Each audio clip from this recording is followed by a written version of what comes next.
Can beliefs be changed by persuasive speeches? A thoughtful analysis of persuasive speeches by me.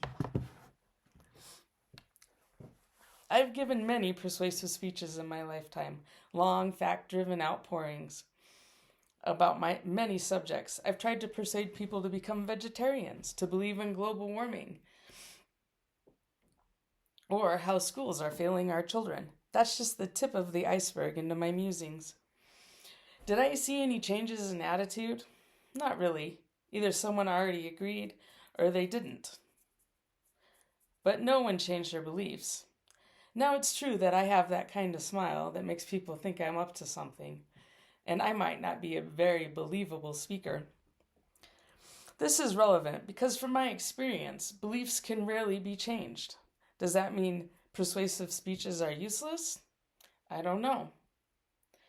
I'm going to delve into some famous persuasive speeches and some human behavior to understand the goal and effectiveness of persuasive speeches. Follow me. Now, I want to be clear about different speeches. It might be easier to change minds than beliefs. Maybe if I were listening to a speech about taking vitamins for my health, that's more concrete than if I were listening to a speech about changing from a Christian into a Buddhist. That would be a much harder speech, persuasive speech, to make happen. And you might think that Dr. Martin Luther King, I Have a Dream speech moved people to change their points of view on racism. Or was he preaching to the choir? It was an amazing speech full of emotion and facts. Look at these pictures from a Trump speech.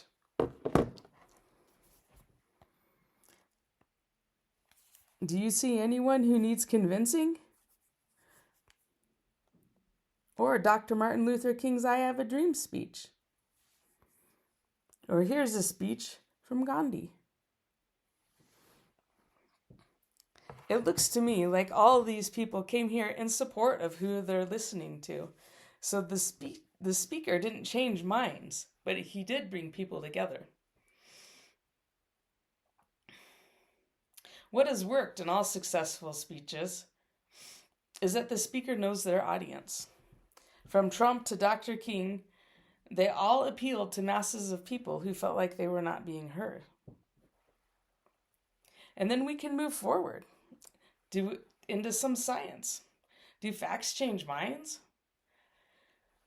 Bellizzi, professor of human development at UConn, states cognitive bias can kick in when people encounter evidence counter to their beliefs. Instead of reevaluating self, they tend to reject the incompatible evidence. Psychologists call this belief perseverance. Here's a little thing about it. I don't know, it's kind of hard to see.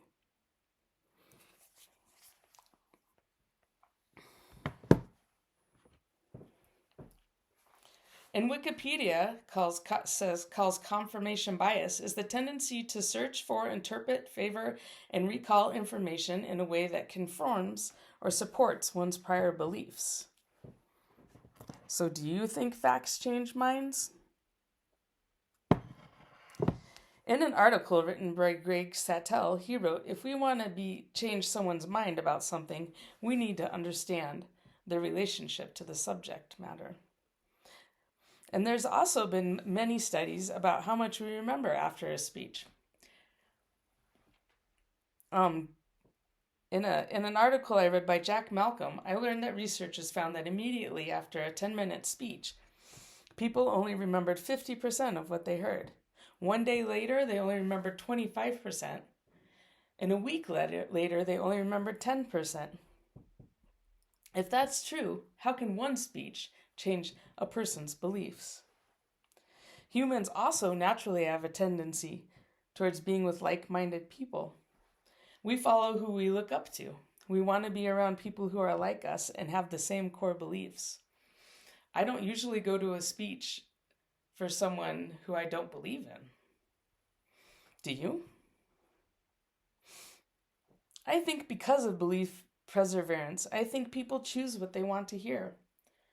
And because people don't remember much of the speech, I'm not convinced that the speech itself would change someone's mind. The best speakers know the crowd. They don't convince people to change their beliefs, but instead convince like-minded people to come together. Did Dr. King change the hearts and minds of racists? I don't think so. But maybe the masses of people who came out and agreed with him pushed our culture to.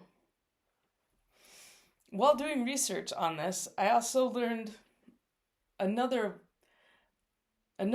reason that people change their minds and change their beliefs, and it's to make life easier on us.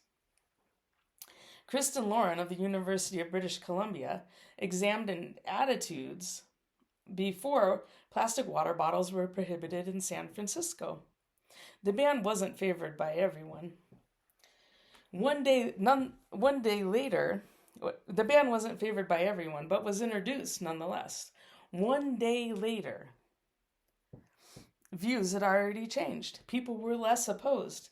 There hadn't been time for people to adjust their beliefs or their behaviors. So it seemed their mindset had changed.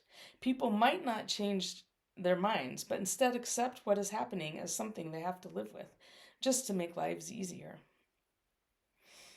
Facts don't change people's minds. In another article I read in the New Yorker, Mercer and Ferber prefer the term my side bias. Humans, they point out, are randomly credulous. Presented with someone else's argument, we're quite adept at spotting the weaknesses. Almost invariably, the positions we're blind about are our own. Do you remember this dress?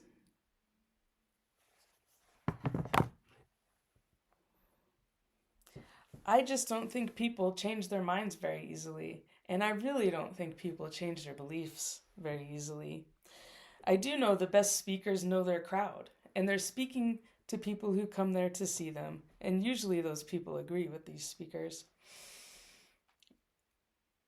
They don't convince people to change their minds, but instead convince like-minded people to come together. And I think those like-minded people convince people out in society to maybe change their minds.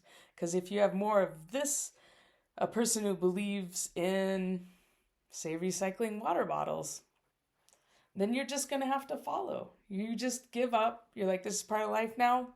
I'm going to recycle my water bottle, whether you agree with it or not.